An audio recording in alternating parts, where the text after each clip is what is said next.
सबसे पहले तो मैं आपके माध्यम से समस्त सिरसा वासियों को, समस्त हरियाणा वासियों को, समस्त देशवासियों को बहुत बहुत नव वर्ष की शुभकामनाएं देती हूँ। और इसके साथ साथ मैं सब लोगों का आह्वान करती हूँ, सब लोगों को आमंत्रित करती हूँ। माननीय प्रधानमंत्री जी जो 22 तारीख को राम मंदिर का जो है वो शुभारंभ करने जा रहे हैं, वहाँ पर प्राण प्रतिष्ठा जो श्री राम मंदिर की हो रही है, तो उसमें भी आप के माध्यम से सभी को मैं आमंत्रित करती हूँ।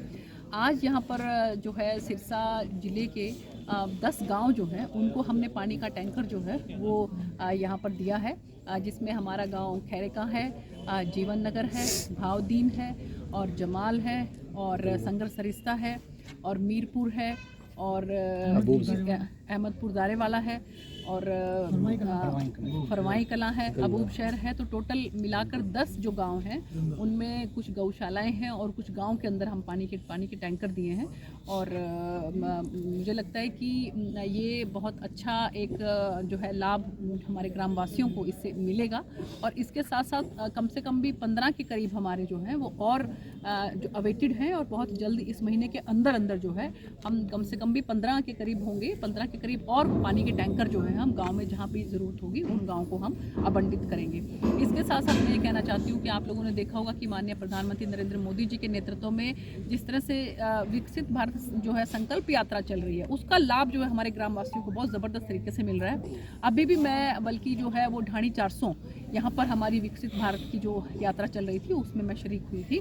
और आप देखिए कि चाहे हम मेडिकल कैंप की बात करें, आयुष डिपार्टमेंट की बात करें, आयुष्मान योजना की बात करें, उज्ज्वला योजना की बात करें और जो राशन कार्ड की बात करें हम, और जो फैमिली आईडी की बात करें, तो जो भी हमारे आम कार्यकर्ता हैं, जो आम नागरिक हैं, उनको इन सभी योजनाओं का बहुत ज़बरदस्त लाभ मिल रहा है।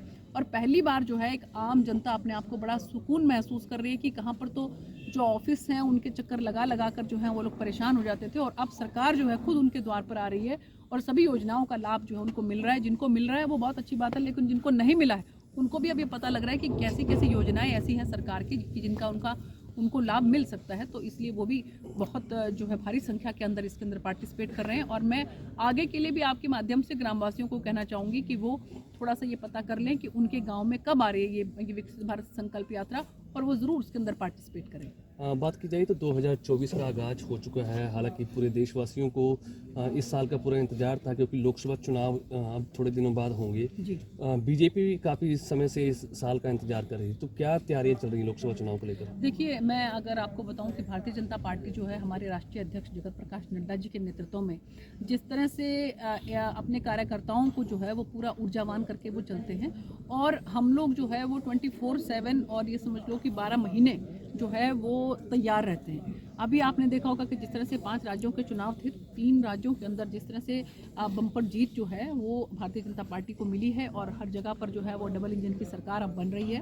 और हरियाणा के अंदर भी माननीय मुख्यमंत्री मनोहर लाल जी के नेतृत्व में जो है हम लोग 2 टर्म यहाँ पर पूरी कर चुके हैं और मुझे पूरी उम्मीद है कि आने वाले समय में 2024 के अंदर हमारी लोकसभा के भी चुनाव हैं और विधानसभा के भी चुनाव हैं। और मुझे पूरा उम्मीद है कि माननीय प्रधानमंत्री नरेंद्र मोदी जी के नेतृत्व में हम लोकसभा के अंदर भारतीय जनता पार्टी की सरकार बनाएंगे और हरियाणा के अंदर भी माननीय मुख्यमंत्री मनोहर लाल जी के नेतृत्व में हम भारतीय जनता पार्टी की सरकार बनाएंगे। और ये हम अपने काम की बदौलत ये बात हम कह रहे हैं, विकास की बदौलत हम ये बात कह रहे हैं। जैसे आम जन तक हम लोग पहुंच रहे हैं, आज तक पहले कभी भी कोई भी सरकार जो है वो इतनी बारीकी से और इतना धरातल तक जो है वो आम जनता के बीच में नहीं पहुंची है। हमारी सरकार की कोशिश रहती है कि किस तरह से एक आम जो इंसान है उसकी ज़िंदगी आसान बने, ईज़ ऑफ लिविंग, और इसी को ध्यान में रखते हुए अंत्योदय के माध्यम से हम लोग जिस तरह से आम जनता के बीच में पहुंच रहे हैं, मुझे पूरी उम्मीद है कि आने वाले समय में हिंदुस्तान के अंदर भी और हमारे हरियाणा के अंदर भी दोनों जगह पर भारतीय जनता पार्टी की सरकार बनेगी। राज्यसभा सांसद दीपेंद्र हुड्डा है, उनका साफ तौर पर बड़ा बयान है कि हरियाणा की 10 की 10 सीटें कांग्रेस जीतेगी।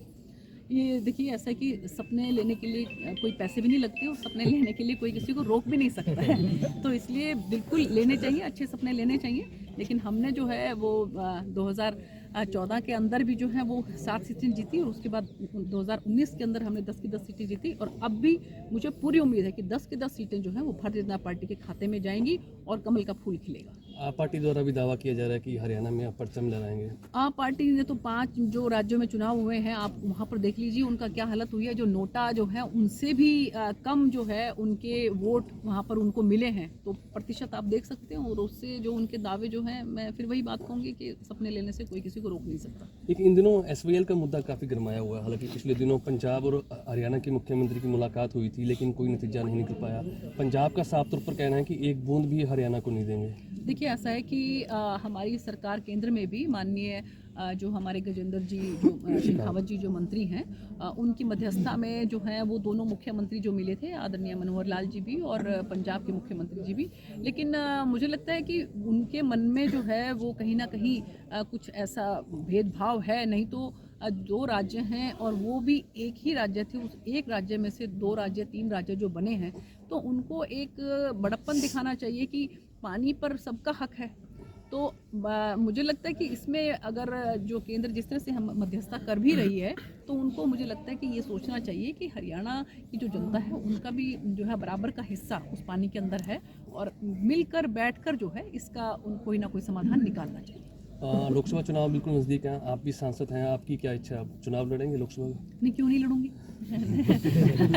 मतलब देखिए कि जब मैंने 2014 के अंदर भी जो है मेरी यहाँ पर बल्कि टिकट जो है वो मुझे मिल गई थी, लेकिन जो है मेरा इस्तीफा जो है, क्योंकि जो मेरी IRS की नौकरी थी, इस्तीफा मंजूर नहीं हुआ था, इसलिए वो टिकट अलायंस पार्टी में चली गई थी। अगर भारतीय जनता पार्टी यहाँ से लड़ती तो मैंने ही लड़ना था 2014 में, और लेकिन हमारी जो अलायंस पार्टी थी उसको चली गई थी ये सीट, उस पर 2019 में मैंने चुनाव लड़ा।